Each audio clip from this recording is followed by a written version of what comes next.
Welcome to another episode of Bible Talk. Today, I had a chance to sit down with Christen Clark, a family ministry expert, host of the Collide Kids podcast. But we dove into something not related to kids ministry today. We dove into her kind of recent love for the context and background of the Bible and how the average person can get that understanding of what they're reading in Scripture and add that background, that context, that flavor and richness, and how that really leads to a deeper understanding and enjoyment of God's Word. You are going to love my conversation with Christen Clark. Well, Christen Clark, thank you so much for joining me on Bible Talk today. Yeah, I'm excited to be here. Thanks for inviting me. Yeah, when you reached out, you and I met through some family ministry events and conferences, and then as you and I were emailing back and forth, we're going to kind of take this conversation a different way, which I am excited about. But before we dive into it, let's kind of give people a taste. People that haven't met the one and only Christen Clark.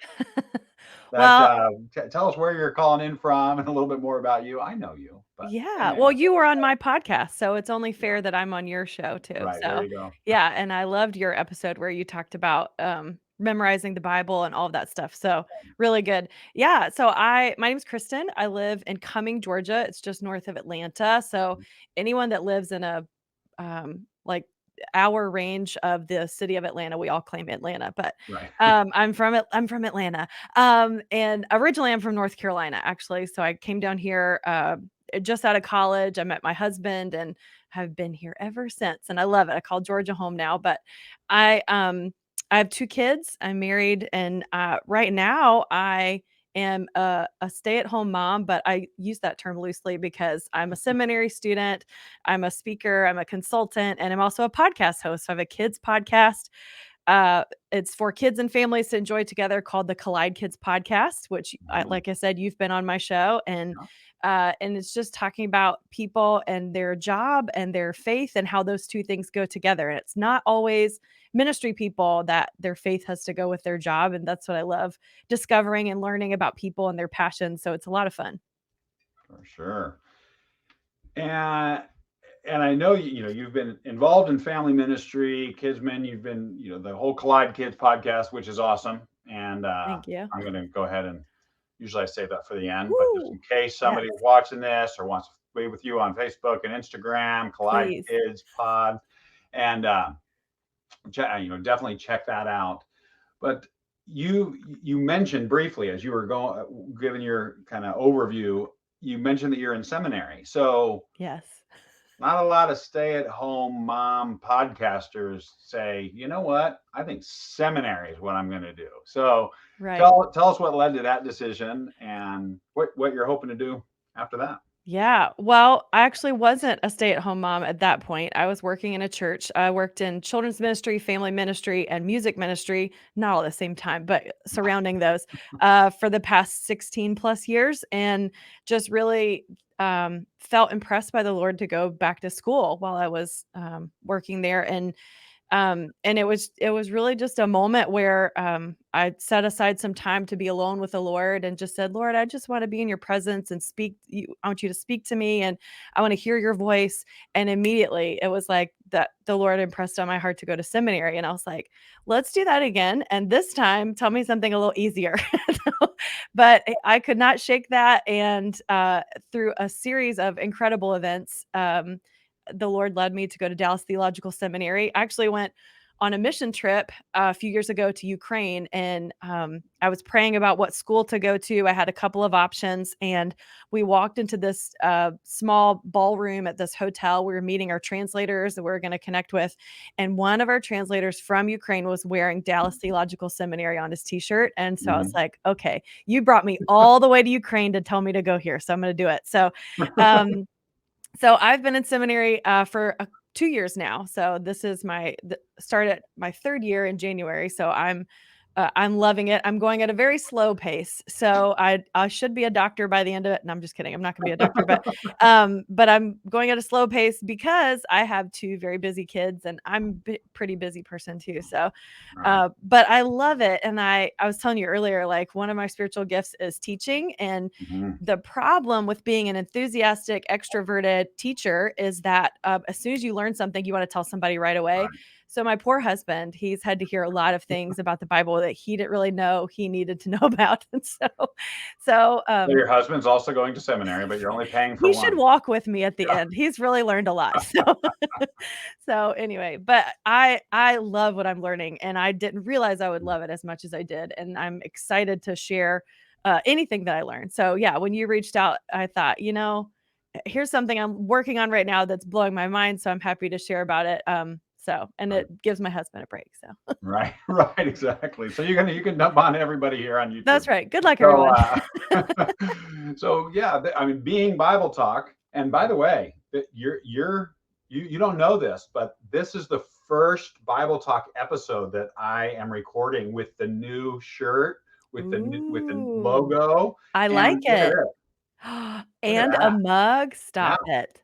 yeah, isn't that crazy? I So feel really I privileged think right you know now. my love for coffee, so I've always got some right there, and so while the shirt and the mug are new, what Mhm. you have really discovered that when you reached out, I was like, oh yeah, let's dive into that. Is Yeah. how you're learning about things that are old, about learning about the culture, learning about what was Mhm. happening in Bible times, and how that has brought a richness to your own time in the Word. And so I want to unpack that a bit, and then I want to move into how somebody that's watching this that isn't planning to go to seminary, that doesn't have the the textbooks and those kinds of things, how can they even get started in that? So first of all, kind of what are you seeing and learning, and how has that background brought richness to your time in the Word? Yeah. Well, I think I like to think about it like when you are driving down the road and you see a car accident, and not to get really dark all of a sudden, Right. but you see a car accident, you're just driving by and you can explain to someone that was in the car with you later what you saw, right? You can explain like this was what happened in the car accident. These two cars collided, there, all these different things. But you weren't there. And so you really have this like overview that's very surface level. Mhm. You have a 10-second viewpoint and then that's about it. Um, versus the police officer that responds to the car crash, right? So he comes Mhm. in, he gets eyewitness stories from all these different people. He collects information. He's very wise in how he studies what happened with the accident. And so people will tell him things, but then he also can corroborate. What's the word? Put all those things together. Robert. I work with kids. He can put all those things together to figure out what really happened, right? Right. Versus someone telling the story who was in the car and actually experienced it, their viewpoint. Mhm. And so it's like that with the Bible. We have this viewpoint, this overview.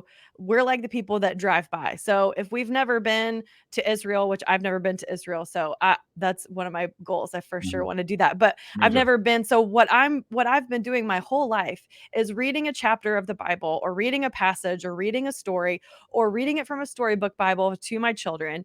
And that's how I glean the information. I'm not wrong. It's not bad information, but I wasn't there. And I don't have the eyewitness closer view, the really set in.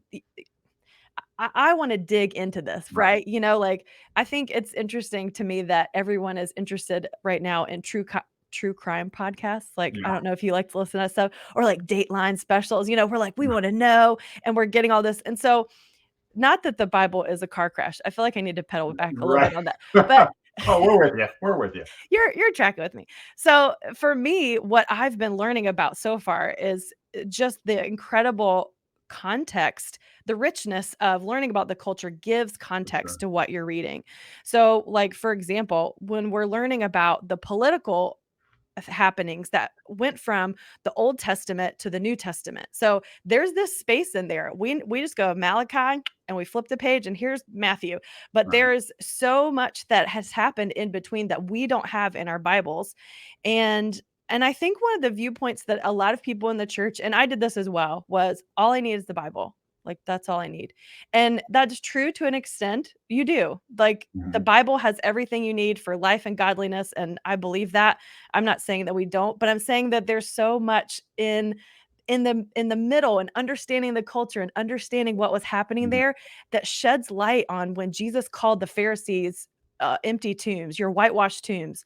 Well, he was saying that because, they put on this facade and they were acting but did you know, I didn't know this. Did you know that the Pharisees were appointed not by their religious standing but by the Romans? So the Romans were using the religious leaders at the time to control the people, and so they would basically put the high priest position up for sale. And so the Pharisees would kind of be bought into their positions. Mm. And so so now when I read that and Jesus says to them, "You are whitewashed tombs, you are like cleaning the outside of a cup, but inside is dirty." Like, yeah, like they were corrupt. He was really calling them out, and the people were Mhm. eating up the things that he was saying because they were so frustrated with how the politics were going at the time. So it's just things like that that I think are so interesting, that when you dive into that stuff and you understand the context, you get a little bit deeper into it. Mhm. It really sheds light on those stories. It makes those stories come alive. And for my family ministry people that are out here, or for people that are speakers or sharing God's word in different ways, you should be studying and digging deeper into these stories before you talk about them. And Right. don't just let it be the surface level stuff that you've always done. This is a sermon I did 5 times. I can do it one more time. Go deep with it and really challenge it. It's so incredible. I love hearing people share those stories and sermons where you can tell the speaker has really dove into the context and understanding Right. why people said that, or where these things came from, or why that was such a significant thing that Jesus said to them.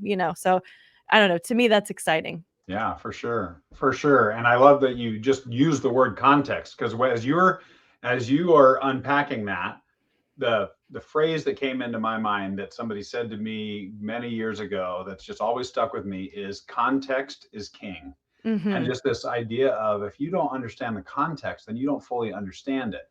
And that context, I think that so often when you say things like background studies or get the context or know the history or whatever, we our brains go back to when we were in seventh grade history class and we had to memorize all the dates and we Right. didn't care.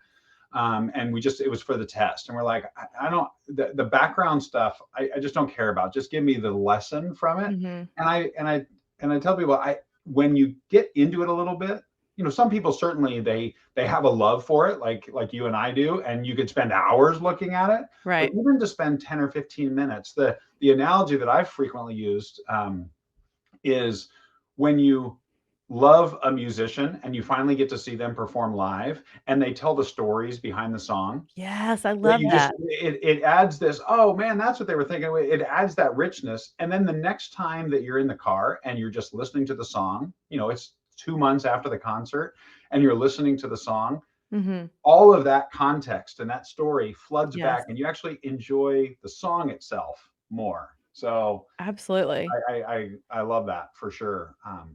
So somebody's watching this. Somebody's never really thought about doing more than just reading the Bible. They want to get some contacts. And some If their context. vision's bad, they might need some contacts. Right. But provided they would like some context, Yeah. where would you recommend somebody who is not a Bible scholar, not going to go to seminary, not a Bible teacher, just somebody who wants to understand and enjoy the Bible a little bit more? What would you encourage them to do? Yeah. Well, I have quite a few things, but first let me say this, and I want you to look into my eyes. I'm trying to look right at the camera. Don't go to YouTube for this. We go to YouTube for everything. YouTube is not where you're gonna find this stuff. Now, not to say that YouTube is not a good place. Here we are right now, but Right. I think a lot of times people get sucked into, let me hear somebody else talk about this. Like, that's what I need. I need someone else to tell me about it. And, there's a lot of kinda scary stuff on YouTube. So, thank you for filling up YouTube right now with good things. But don't go to YouTube to do your research. There's so much good resources out there that you really can do. So I want to show you a couple of the books that I've loved. And Okay. granted, these are seminary books, but there's some seminary books that I've like sped, where you speed read, like da da da da da da. That's great. Okay, and you're moving on. But these really have like challenged me, or I've really like kind of bought into it. So this is one of them. I don't know if you can read it. It's the Lost Letters of Pergamum. So it's by Bruce Longnecker. I love this book. So it's basically a kind of a storyline. They're assuming the story of this relationship with Luke. We know Luke, and how he was ministering to this guy named Antipas, and Mhm. he was only mentioned briefly in Revelation as being a martyr. So that's all we know about Antipas, was that he was a martyr. And so these are basically the letters of how he came to faith and how Luke ministered to him. It's fascinating, and Hmm. it gives you a lot of history and background. They talk a lot about this guy named Flavius Josephus. So if you're interested in kind of learning about the context between, the end of the conquest of Babylon all the way to, let's see, we go to the Greeks and then to the Romans, right? Which is where you're setting up in the New Testament. And so it gives this just broad storyline of how things went. And even though these are not canonical, they're not biblical books that we Right. find in the Bible right now, lots of scholars, lots of theologians, lots of people for centuries have poured over this as a Mhm. historical reference. And so to me, when I hear stuff like that, I don't want to shut down. I want to be open to it, but also to recognize the Bible is true, you guys. It's true. And there's lots of evidence out there like these references and these things that theologians have studied.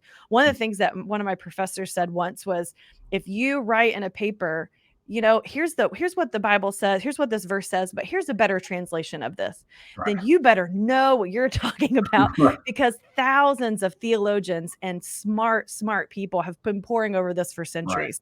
So be careful about, and so I was like, I'm never going to say that in a paper because I'm not going Right. to try to challenge all these theologians. Another book that I'm working on right now, and I have a lot of bookmarks in it, it's called The Study of the Historical Jesus by Daryl Bach. This just gives a lot of context to kind of what we're talking about today and just setting up the story for when Jesus comes on the Mhm. scene. It is a textbook, but let me say this, don't be afraid of textbooks. There's lots of options on Amazon. You can get them used. That's what I do. You can get them used. They're a little cheaper, but you're going to be amazed at, one, how much you really do understand. It's not going to be over your head all the time. And there's lots of citations and footnotes, so that if you see something, you're like, I don't really know what the guy's talking about, you can look up the reference or look up what he's talking about on Google. My favorite thing, and I would tell everybody to get one of these, this is really big, I have to do two hands, sorry, is an Yeah. atlas. Right. First of all, if you're working in children's ministry, it's got cool pictures. So here's a book Right. with pictures. Right. It also has maps. And so I know some of our Bibles have maps, which is really cool.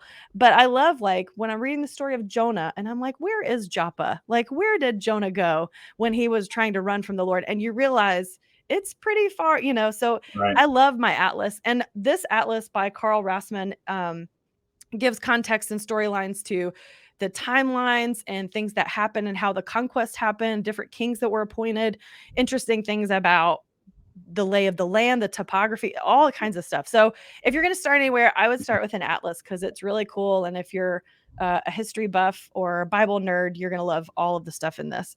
Now, if you're not into books, like you don't do books, I get that. I was like that And before by the school way, started. I'll go ahead and I'll put the links below this video Yeah. to the resources that you mentioned, and then Okay. a few of the ones that I have on my shelf over there that I won't go and grab, but that give different background and context, and that are all different writing styles and different things like that, and different depth of, so I definitely we'll put some links to some resources people can check out.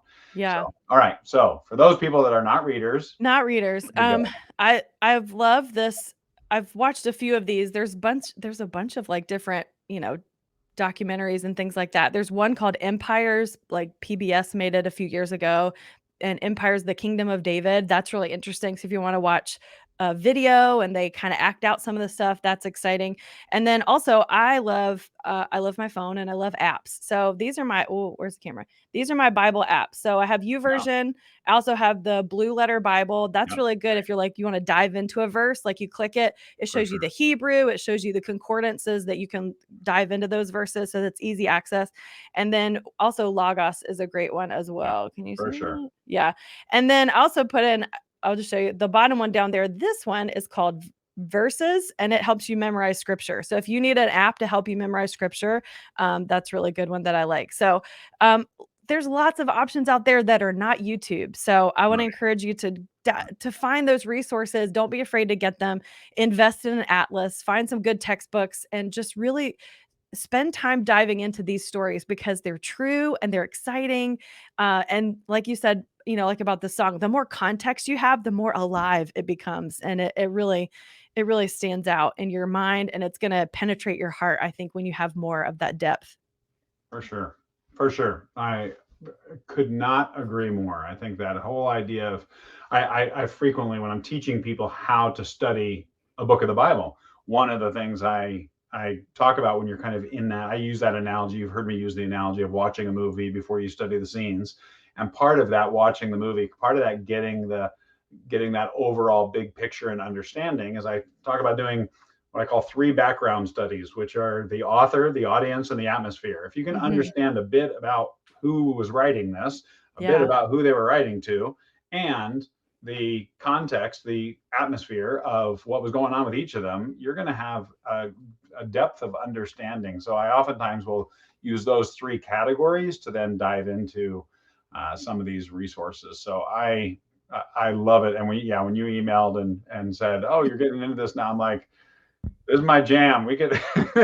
Yeah. I absolutely love it, and it is one of those things that if you're watching this and you feel intimidated a little bit by it, just set aside 15 minutes Mhm. and don't feel like you need to do a massive deep dive because you could for sure.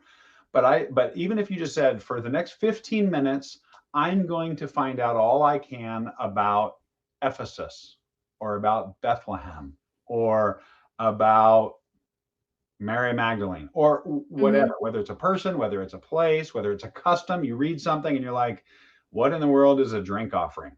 I Mhm. hear them keep talking about a drink offering. Tell me about what that is. And you just decide to dive into that with some of the resources and even some resources like Blue Letter Bible and Yeah. some of the and Logos for sure. I think that you'll just see that you now look at the scriptures when that shows up different. You just see it differently. So Yeah. absolutely love it. Could not agree more. So Yeah. And I think too, like you were saying, like people get intimidated. Uh, don't let the enemy take that away from you. Like if you get a richness out of this just by spending a few minutes, but you don't do it because it's not comfortable or you don't feel like you could understand it, then you're missing out. And so don't let the enemy get that foothold and take that away from you. He does not want you to understand the Bible. no, he doesn't. So we want and we have the Holy Spirit within us, and one of the main jobs of the Holy Spirit is to help us understand scripture and understand the word of God. And so if you just set aside that time and say, Lord, I can't read half of these words and I don't know what this means, but will you show me what this is? Or Mhm. can you direct me to resources? So hopefully, even if it's looking at the pictures, even if it's just getting your Bible atlas out and looking at pictures surrounding those stories, that's simple and exciting and you're going to get something out of it for sure. For sure. For sure. Absolutely. Love it. Yeah, this is good. And I just think in so many it's interesting for me that we oftentimes will attribute different things to the Bible that we don't attribute to other things. Like for example, and maybe attribute is the wrong word, but we'll view it differently. Like we view that looking at the Bible, as a whole, like looking at a whole book of the Bible, it we've never thought about doing that. That's what I encourage people to do. The whole watching the movie before we study the scenes. We just look at Mhm. a chapter or a verse or one story, and that's how we approach the Bible. And we don't even understand what that book of the Bible is about, that context is about. Right. Or when it comes to something like what we're talking about here, of getting that context, we think that's going to be overwhelming and that's going to be hard. But think of any hobby that you have, whether Right. you're, you're a sports fan, or you love cooking, or you love technology and gadgets, whatever. The more that you love something, the more that the deep study of that is also fun, Right. right? And so I think that as you start whetting your appetite a bit with some of the context and some of the background studies and some of the history or the maps or the whatever, you find yourself going, that adds a richness to my time in the Word that makes me want more of that. I rarely find that somebody says, you know what, I tried for a month or two to really dive deep into the context and I didn't like it. I've I've, Right. I've never ever No. heard somebody say that. Right. And so I just encourage people to give it a try. I think it'll deepen your faith too. And Mm. I like I said, I was saying before, like once you start to dive into some of this stuff, I think a lot of times, especially for young people in the church right now, people are leaving the church. They're like, I don't know if I believe this anymore. I don't know if this is true anymore. And when you dive into some of the historical things about the culture and about the times of the empires and the Babylonian takeover and the Romans and all these things, you're like, oh, okay, yada, yada. But there's other references outside the Bible that put these things together. It meshes them all together. And it just shows you it's true. And if you're a parent, you need to be showing your kids, look what I learned today. I learned that this city and this thing and this came together and all, exploded or whatever. But Mhm. when you're sharing those things with your kids, then you're building their foundation of faith. You're showing them, I believe this is true, and here is what I'm learning because it's true. And so you're giving your family faith to stand on. You're getting that faith to stand on. I think anyone that says they don't struggle with doubt is not telling the truth. And so I think if doubt is something that creeps in, then you've got all this context, you have all this information that came from multiple sources. And it wasn't just because the pastor at the church told you it was true. You have your own faith. You have the ability to study the Bible on your own. And that is a privilege that we have that we negate. And another thing that one of my professors said was, you're never going to regret learning more about the Bible ever. You're never going to regret that. That's never going to be like, wow, that was a waste of time. Right. You're always going to be thankful for what you've learned and how you gleaned more information and how you're able to share that. So don't take these privileges that we have for granted and all these resources we have in front of us that people many years ago would have loved to have. So we are blessed and we need to take advantage of that. Absolutely. Absolutely. What a great place to wrap up. There's been, I mean, it's the challenge and the encouragement. I just love it. And I knew that's what you were going to bring. So I'm so glad that you were on. So I love to end Bible talk with some rapid fire questions. You ready? Yes, I'm ready. Okay. So you work with a lot of children. So you must have one or two favorite, like, dad Bible jokes. You know any Bible jokes? Oh man, Or I did I put you on the spot? did. I know. I had some. Oh, bummer. Oh, I Okay. got one. I got one. Okay. What's Adam's favorite holiday? Oh, I don't know that I've heard this one. Adam's favorite holiday is Christmas Eve. Oh, nicely done. Sorry. Nicely That's all done. I got. Yeah. Did you know, yeah, because That's we're okay. recording this right in the middle of the You baseball can playoffs. Did you oh, know yeah. that God's favorite sport is baseball? You know how we Oh, know that God's favorite how sport is do we baseball? know? Because he started out the entire book with "in the big inning." That's There you go. true. There you That's go. true. That's a Very well. little I bonus like for that. I you. like Well, you know, you're welcome, and I'm sorry. Yeah, right. You can stop listening now if you can people are, like, exiting out, like, "I'm good now." All right. I know that you and I are both lovers of Mexican food. Mhm. So, what is your perfect Mexican meal? Mm. Gotta have some good salsa. There's gotta be good and, like, when you go to the restaurant, the places that bring you the salsa, and the chips right away, you're Yeah. like, "This is a good place. This Yes, is please. where I need to." Yeah, you don't have to ask for it. It's already there. I like a big Diet Coke. I don't drink a lot of soda, but when I do, it's with Mexican food, so, Mhm. and then it's kind of I like all of it. So, I'm a big fan of fajitas. I'm a big fan of tostadas. I like street tacos. Mhm. Anything with guacamole. Yeah, it's whatever I'm feeling that day. But the salsa, that's like, this is the test to see if this is a good Mexican place. So Good, good, good. All right.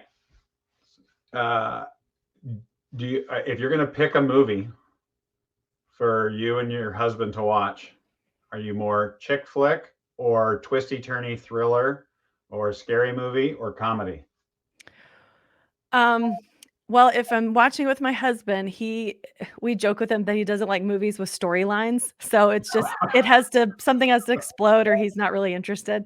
So if I'm just watching by myself, I love a good funny comedy, something to make me laugh. But yeah, we like the thrillers and the action movies and the hero movies and all the Mission Impossible stuff. Those are Gotcha. my favorite. That's my Those are favorite good. for sure. So yeah. Those are good. Those are good. All right. Well, Christen, thank you so much. Again, if you want to connect with Christen, obviously below this video, all the links to all the places she is and her podcast.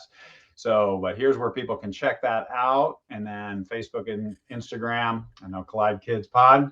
I follow you. We're connected. Yeah. I think that might have been thank where we you. first ended up in like reaching out about doing this deal. Yeah, for So, sure. love doing that. Thanks for being on Bible Talk and investing in us, investing in the next generation. And I look forward to next time. Thanks so much, Keith. I appreciate it. All right, everybody. We will see you on the next episode of Bible Talk. Bye-bye.